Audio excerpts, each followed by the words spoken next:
Back to coaching rumor. When are you going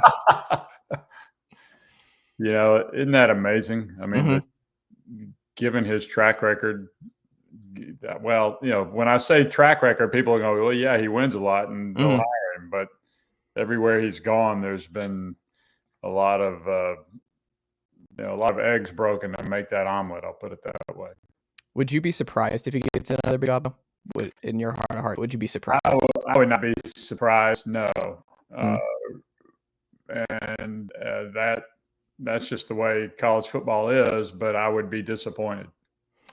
Yeah, I mean, he's probably, you can make the case, the second best college football coach of all time. Like, if you want to be third, fourth, I could get there. You're not there. No, Lord, interesting. No. Okay. I mean, who are you putting in front of him? Well, if you go by winning percentage, there's a few. At least there's Rockne and Leahy. If you go by national championships, there's Saban, Bryant. If you go by longevity, there's a number, and I think that's important too. I mean, if you're looking at the whole package, Urban has been very good where he's been, but he's kind of like Leahy in the sense, and Leahy was the coach at Notre Dame from 1941 to 53, excluding a couple of years during the war, but he also had to retire at age 45 because of the stress. The stress of the job almost literally killed him.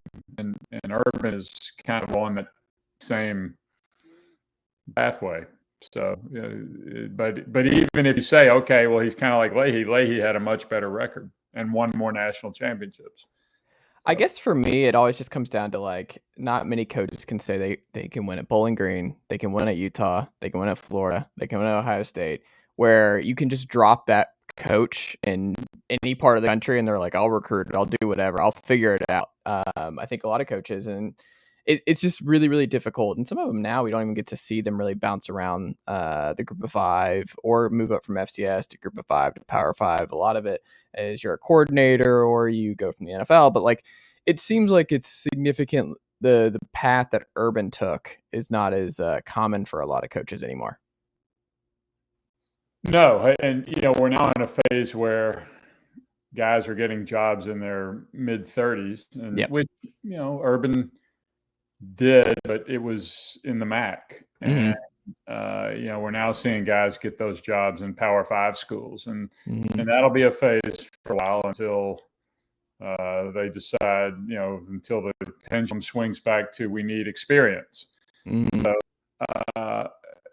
but you make a good point about winning everywhere and winning early and winning late.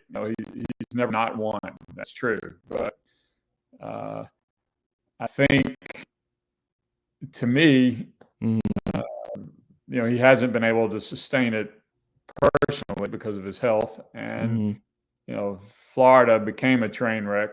In Ohio State, where there weren't so many NCAA issues, although there were a couple, but I don't know how. I mean, there's just a lot of baggage, so.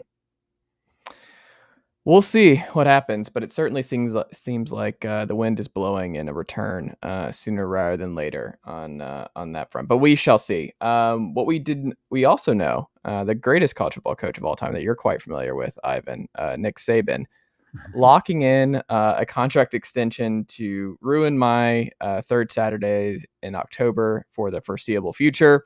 Where he will still be the head coach of Alabama. He kind of left the breadcrumbs a little bit. And I think we talked about Saban at length because you had a really good column. I guess this was over a year ago now on Saban.